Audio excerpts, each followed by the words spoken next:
Hey Reddit, when did your something's not right here gut feeling ever save you? I went to hospital with shortness of breath and my heart racing. They did a chest x-ray, blood test for blood clots, ECG, and a few other tests but all came back normal. After observing me overnight everything still looked good. Oxygen saturation was perfect, my heart rate was still a bit elevated but nothing too crazy, and it seemed that it was likely leftover symptoms from a bad virus that I'd had a week or so earlier. The ear doctor asks me how I would feel if they send me home, and I just had a bad feeling about it all. I told him as such, and that I had no real basis for it, except that I just felt off about it. He said fair enough, let's try one more test, and if that comes back negative then we'll send you up to general medicine and see if they can track something down. The test was a VQ scan that found despite all other tests showing no results for blood clots, I actually had a whole bunch of them in both lungs. I ended up with a diagnosis of unprovoked bilateral pulmonary embolisms, and I'm on blood thinners for life. Super grateful both for the bad feeling and the ear doctor who was willing to listen to it. I was learning violin when I was about 10 from an instructor at my local music shop. I got the weirdest feeling from him, even though he didn't do anything out of the ordinary. I wanted to vomit every time I looked at him, especially his hands. After 4 lessons I told my parents that I had a terrible feeling about him and I never wanted to go back. Luckily, they listened and didn't make me ever go to him again. A few years later he was arrested for molesting multiple of his students. I have no idea how I knew something was off. He never did or said anything but I just felt it. There's a very fun road that gets you from Niederndorf to Vach or back in Germany. You can go 50 or 60 clicks along smooth tight turns and little rolling hills. All around it for acres and acres are fields of whatever's in season and no intersections for several kilometers. It's a very fun road to go too fast on. This day, something like wheat was in, and it was high. I couldn't see around the corners, but I knew the road well, and was staying in my lane. And I was going fast, and smiling. About halfway in, I heard a voice in my head as clear, as if the speaker were sitting next to me and it said, "You need to slow down." It was startling, and I braked immediately. 2 seconds later I come through one of the turns and into the ass end of a combine taking up both lanes and moving slowly. I barely stopped in time. Those extra 2 seconds of brake time saved a Volvo at least, but I'm pretty sure they saved my life too. I was 15 years old and my mom dropped me off at McDonald's to get breakfast while she went across the street to get Starbucks. It was a shopping mall in suburbia and we were on the way to pick up a new kitten a few hours away. Instead of walking the 100 yards to my mom I sat outside waiting for her to pick me up.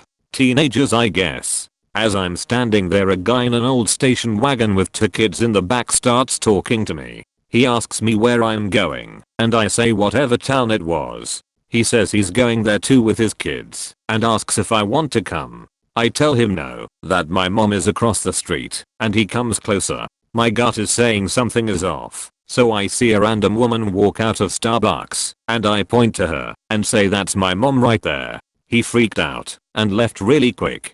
I still remember those 2 kids in the backseat. They looked so off. I wonder to this day if they are okay. Edit 1. I did not tell my mom and I don't know why. I think I was scared she would be upset with me and not want to go get a kitten. I was barely 15 and teenagers are selfish buttheads. I finally told her a few years ago, and she was super upset about it. I was so freaked out I didn't even think to get a plate. I grew up in suburbia, but the rich kind of suburbia, where this kind of stuff was never talked about. I wasn't into true crime, so I had no idea what you're supposed to do. If I had the knowledge I have now I obviously would have handled it totally differently.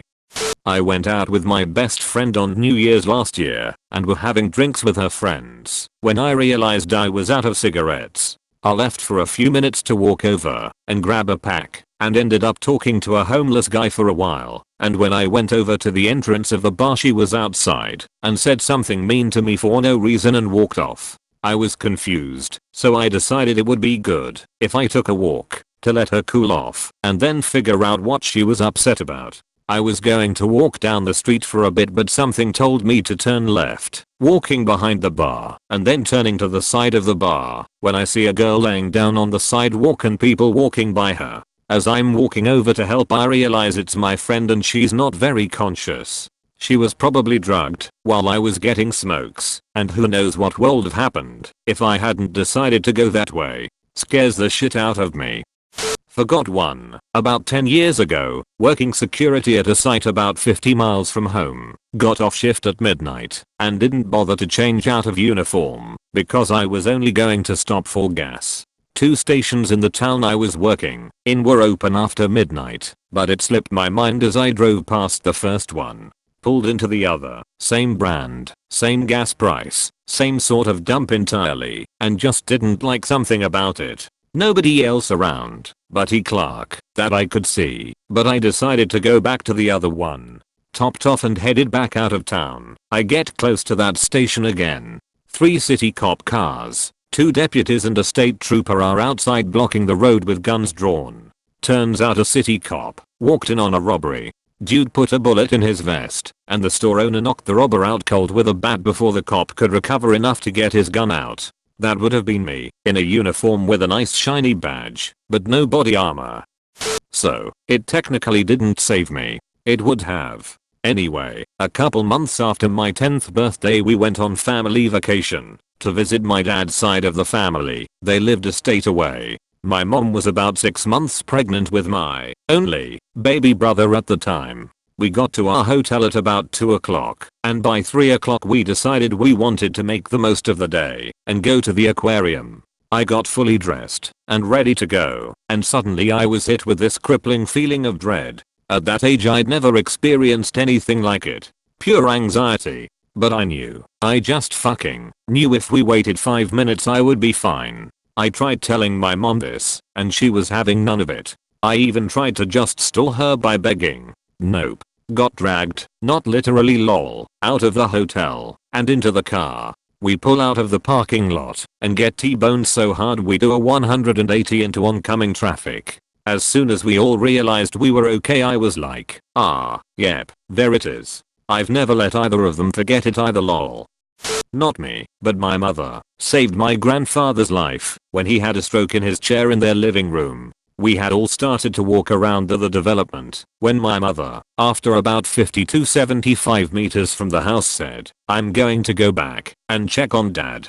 I went with her, and I nearly witnessed my grandfather die. He was on the chair, conscious, but unable to move or talk, just looking at my mother with bulging eyes. She called 911 once, then twice when she felt that they were running late. Ambulance came, got him on the stretcher, but it was too wide to fit out the door. We ended up tearing the door frame off to get him out.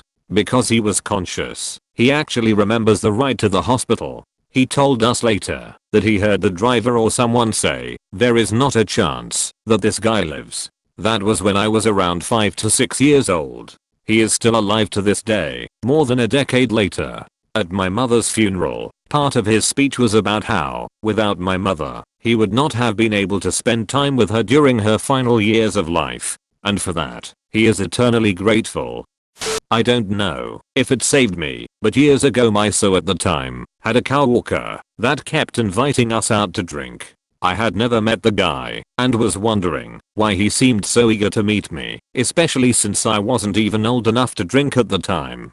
He eventually told my ex that we should come over to his place for drinks in order for me to partake. I remember around this time creeping his FB and seeing the scarily guy posing in front of his Honda. Something about it all made me laugh and wonder why does this 20-something-year-old want to go to such lengths to hang out with a 17-years-old girl he knows is taken? A couple years later he is arrested on a multitude of child pornography and sexual assault charges. They seized several devices that proved he'd been doing shit with children and animals since he was at least 13. Cherry on top, local star cop's son.